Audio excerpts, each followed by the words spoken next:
جس کا اللہ پر بھروسہ پختہ ہو گیا وہ پھر اللہ تعالیٰ اس کے کام خود ہی بناتا ہے۔ مجھے وہ واقعہ ایک پنجاب کے ایک حکیم صاحب کا ایک واقعہ ہے۔ وہ حکیم اپنے گھر سے جب نکلتا تھا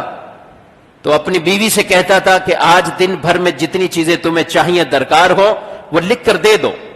ان کی قیمت بھی لکھ دو۔ وہ ایک پرچہ بنا کے دیتی،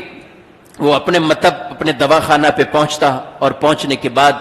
اللہ سے دعا مانگتا، یا اللہ میری آج کی ضرورت اتنے روپے ہیں، جیسے ہی یہ ضرورت پوری ہو جائے گی میری دکان کا شٹر بند ہوگا، میں تیری عبادت میں لگ جاؤں گا، میری آج کی ضرورت جیسے پوری ہو جائے۔ وہ حکیم جیسے ہی وہ لکھتا رہا، ایک دن ایسا ہوا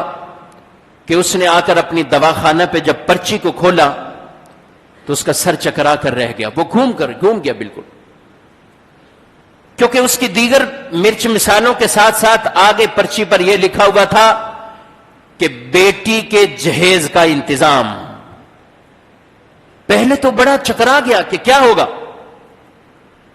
لیکن پھر اس نے اپنے آپ کو سنبھالتے ہوئے، جب میرے سارے کام رب نے بنائے تو میں اللہ کے حضور ہی دعا کرتا ہوں، وہ پرچی کے آگے لکھ دیتا ہے یہ اللہ کا کام ہے، اللہ جانے، بقیہ اپنے دکان میں مصروف ہو جاتا ہے۔ اس حکیم صاحب کا معاملہ یہ تھا کہ کبھی صبح 9 بجے ہی بند کر کے چلا جاتا، کبھی 10 بجے، کبھی 11 بجے، جب ضرورت پوری ہوئی چلا جاتا۔ جس دن پرچی پر یہ لکھا بیٹھا ہوا ہے، اپنی دکانداری چلا رہا ہے، ایک شخص کوئی مسافر گاڑی والے کار والے آئے اس کی دکان کے سامنے اور اندر داخل ہوئے اور کہا حکیم صاحب ہمیں پہچانا ہے۔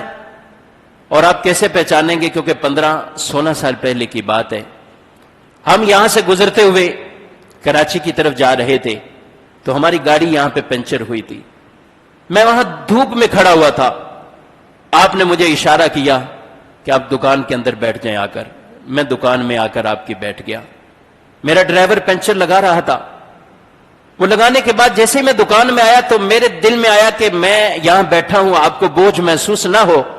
چلو آپ سے کچھ خرید ہی لیتا ہوں۔ میں نے اپنا مسئلہ آپ کے ساتھ شیئر کیا کہ میں انگلینڈ کا رہنے والا ہوں،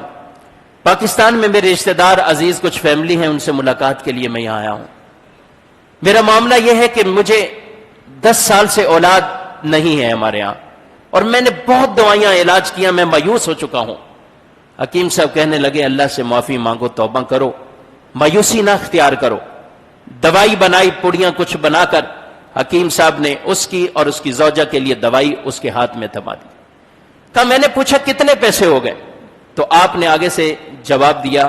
کہ آج کا کھاتا بند ہو چکا ہے، ابھی کوئی پیسوں کی ضرورت نہیں۔ میں نے اپنے آپ کو ندامت بڑی کی کہ یہ کتنا اعلیٰ انسان ہے اور میری سوچ کتنی گھٹیا ہے۔ میں سوچ رہا تھا کہ شاید اس کی دکان میں بیٹھنے کی وجہ سے اس کو تکلیف پہنچ رہی ہے، لالچ کے لیے کچھ اس سے چیز خرید لوں، لیکن اس کی سوچ کتنی اعلیٰ ہے۔ تو میں نے پوچھا حکیم صاحب یہ کھاتا بند ہونے کا کیا معاملہ ہے؟ تو مجھے ساتھ بیٹھے ہوئے شخص نے بتایا کہ حکیم صاحب کی روزانہ کی آمدنی کا ایک ذریعہ ہے، اس کے بعد وہ کھاتا کلیئر بند کر کے اپنی دکان کو بند کر کے چلے جاتے ہیں، یہ معاملہ ہے۔ کہا میں چلا گیا۔ اس وقت میں نے دیکھا آپ کے ساتھ ایک چھوٹی سی بیٹی تھی جو آپ کے ساتھ آپ کو کھانے کے لیے کچھ کہہ رہی تھی، اور آپ اس کو کہتے تھوڑی دیر بعد ہم گھر کی طرف جائیں گے۔ حکیم صاحب معاملہ یہ ہوا کہ میں اپنے گھر کی طرف واپس لوٹا، میں نے اپنے اہلیہ سے پوری بات یہ شیئر کی اور یہ دوائی دی، تو انہوں نے کہا ہمیں ضرور اس دوائی کو آزمانا چاہیے۔ ہم نے وہ دوائی کھائی ہے،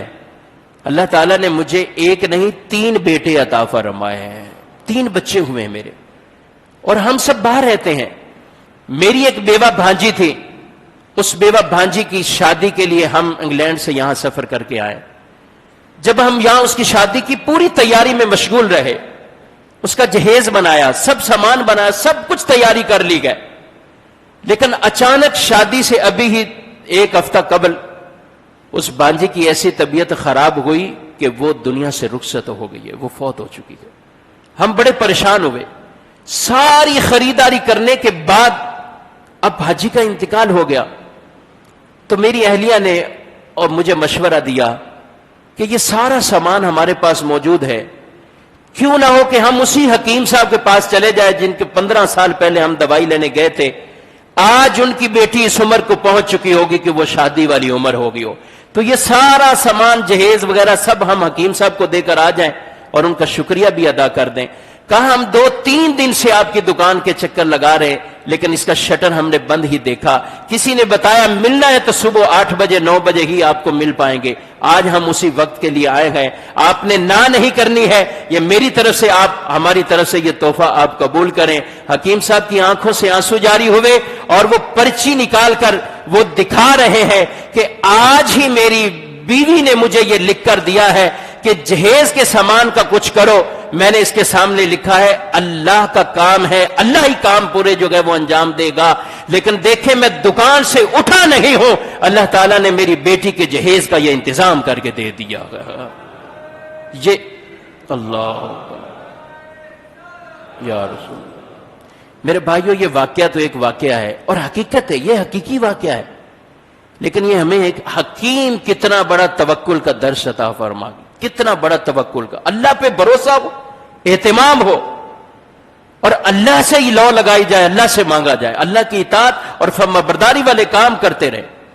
تو پھر دیکھیے اللہ تعالی ہماری مشکلات کو کیسے حل فرمائے گا۔ اللہ کریم رب العزت جل وعلا ہم سب کو